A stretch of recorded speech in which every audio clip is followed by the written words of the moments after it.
Coming to you from Annapolis, Maryland, home of the U.S. Naval Academy, the sailing capital of the world, home of the world's largest crab feast, and 4 signers of the Declaration of Independence. This is the Eye on Annapolis Daily News Brief, a daily roundup of local news that you can use, including local sports, local events, local opinion, and local weather from DMV Weather. Now here's your host, publisher of Eye on Annapolis, John Frenaye. Good morning. It is Wednesday, January 10th. This is John Frenaye, and this is your Eye on Annapolis Daily News Brief. Hey, listen up. We've got some important information that's going to impact your commute this morning if you're heading north on I-97. With us now, we have SHA spokesman Charlie Gishler. On Wednesday, January the 10th at around 9 o'clock in the morning, the Maryland Department of Transportation State Highway Administration has to make some emergency road repairs to the left lane on the northbound I-97 bridge over Crownsville Road, which is just north of the US 50 interchange in Anne Arundel County. Now, this pavement repair is to permanently repair a bridge expansion joint that was damaged. Crews will close the left lane on northbound I-97 beginning at 9 a.m. All lanes should reopen in about 4 hours, maybe 1:30 p.m. in the afternoon. This repair follows a temporary remedy that was made on Monday. Motorists should expect delays during the road repair and consider using General's Highway, which is Maryland 178 to I-97, as an alternate route. Thank you, Charlie. Discovery Communications, which helped lead the revitalization of downtown Silver Spring, is leaving Montgomery County and selling its headquarters and moving to New York, according to a memo Discovery President and Chief Executive David Zaslav sent to staff. It's anticipated that Discovery is going to leave its One Discovery Place headquarters in 2019. Discovery opened the headquarters in Montgomery County in 2003. Zaslav wrote that this was one of the toughest calls we have made in our company's history, and we do not take it lightly. I felt strongly about sharing the news with all of you as quickly as possible once the decision was finalized. Discovery Communications employs 1,300 people locally, and Montgomery County Executive Ike Leggett said, "I was disappointed to hear of the corporate decision by Discovery Communications to move its headquarters from downtown Silver Spring. The county and state made a substantial proposal designed to accommodate Discovery's challenges. Together, we were ready to provide considerable incentives to retain their presence in the county. I know it was a tough decision for Discovery. I respect the contributions Discovery has made over the last 15 years to Silver Spring and Montgomery County. We will miss them."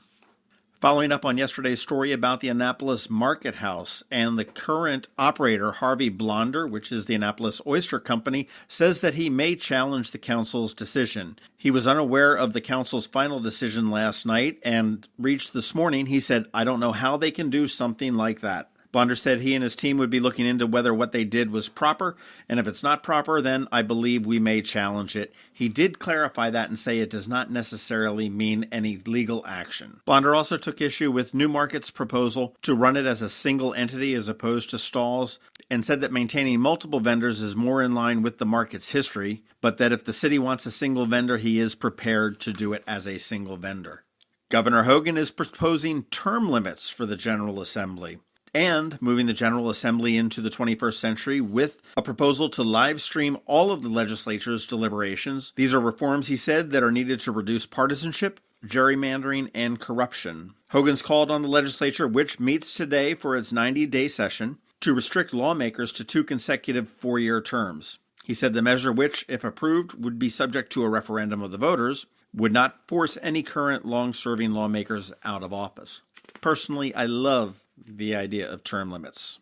Last week, we talked about Mason's famous Lobster Rolls, based here in Annapolis, opening up their first 2 franchises. Well, you can move over, crab cakes. Maine Lobster Rolls are coming to Harbor Place in Baltimore. The New England seafood staple are soon going to be served in the halls of the city's main tourist attraction alongside the state's culinary pride, the blue crab. According to Dan Beck, the owner, it's a trend that's finally making it out of New England and into the mainstream. The company recently opened a lobster roll restaurant at the National Harbor and also serving lobster rolls at Belvedere Square and in Annapolis, as well as Rehoboth Beach, Delaware. The The Baltimore City Board of Estimates is set to vote on an agreement today that would allow the city to join a bid for the 2026 FIFA World Cup. The agreement with FIFA and the United States Soccer Federation would allow Baltimore to be officially in the mix for America's joint bid with Canada and Mexico. Baltimore is offering to host one or more events at M&T Bank Stadium. The proposal appears on the agenda for the meeting today. And speaking of ball games, this one is baseball. 34 days until pitchers and catchers report, and the Orioles are holding the line on season ticket plans for the 2018 season. This is the second straight year without an increase. The ball club sent out renewal notices yesterday afternoon detailing new benefits to plan holders such as pregame on-field access opportunities, preferred pregame seating at Dempsey's Brew Pub and Restaurant, and access to the roof deck pregame lounge. The freeze on prices comes after the Orioles finished last in the American League East during the 2017 season with a 75-87 record. Attendance dropped 6.4% at Camden Yards. Prices for single ticket games have not been released as of yet. Hang tight, we've got George Young from DMV Weather coming right up with all of your weather information. Hi, this is Anne Arundel County Executive Steve Shue.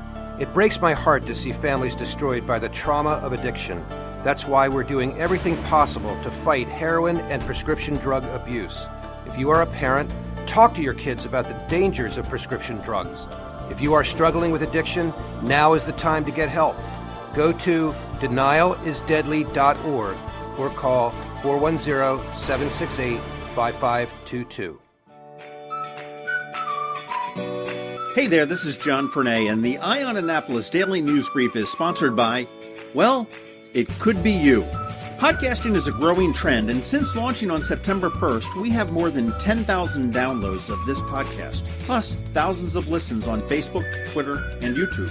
In addition to our Facebook page, All Annapolis, and our Twitter account, we distribute the Daily News Brief to Apple Podcasts, which used to be called iTunes, Google Play, Stitcher, iHeartRadio, and the TuneIn app that can be played on your Amazon Echo or Google Home device. We focus on local news, local weather, local events, and local sports, including high school and college. So our audience is pretty tightly targeted to the greater Annapolis area. And if you own or manage a local business, you're a likely customer. Intrigued? Well, here's something to think about. Your company could be featured on this daily podcast for less than $20 a day. Interested? Shoot me an email and let's talk. My email address is john@ionannapolis.net, and that's EYEONANNAPOLIS, but you already knew that, .net. Let's get together and see what we can make happen. This is Maryland. The weather can be nearly unpredictable. We've got George Young from DMV Weather in Annapolis to sort it all out. Hey everyone, this is George from DMV Weather with your Annapolis forecast for Wednesday, January 10th. After a rough start yesterday, the outside world turned much nicer as temps warmed nicely into the 45 to 50 degree range in the Annapolis area and across all of Anne Arundel County. And the same should be the case today with highs in the 40s again before we get into the 50s on Thursday and even the 60s on Friday. But there's a likelihood of rain starting in the PM hours on Thursday and lasting into the afternoon or evening hours of Friday as a strong storm moves up toward Canada and the northeastern United States to our west. Then a cold front moves through Saturday on the backside of that low pressure center that brings rain to our area Thursday and Friday, which means we're going back into the 30s for a while. But not until Sunday, as temps Saturday will likely get back into the 50s ahead of the cold front. So enjoy the warmer temps, especially Friday, while they last, as winter is expected to make a full return next week. And once those 30s are back in place, we'll start focusing up a bit more on our next winter weather possibility around the 16th to the 18th of January. So stay tuned for updates on this early next week. Okay, that's it for us today. Be sure to download our free weather app in the Apple App Store or Google Play Store on all of your devices by searching for DC MDVA Weather, and follow us on our website at dmvweather.com or on Twitter or Facebook so you can always stay weather informed. This is George Young of DMV Weather with your Annapolis forecast. Enjoy these next several days of warmer temps across the region. But remember, whatever the weather outside, have fun and be safe. Did you know that more than 1,200 mental health patients had to be transferred last year by AAMC to facilities outside our area because these facilities do not exist right here in our own area? Denim and Diamonds is a fabulous, fun evening under the stars to support expanding mental health care in our community. AAMC Foundation proudly thanks RxNT for their generous $50,000 exclusive presenting sponsorship. Get more info at aamcdenimanddiamonds.org. Thanks for listening to the Eye on Annapolis Daily News Brief. If you like what you heard, make sure to tell your friends and colleagues about it. And also tell them about our website, eyeonannapolis.net, where you can find much more. Be sure to check out our other weekly podcast, The Maryland Crabs. This podcast comes to you every Monday through Friday at noon. Thanks for listening, and we'll see you next time.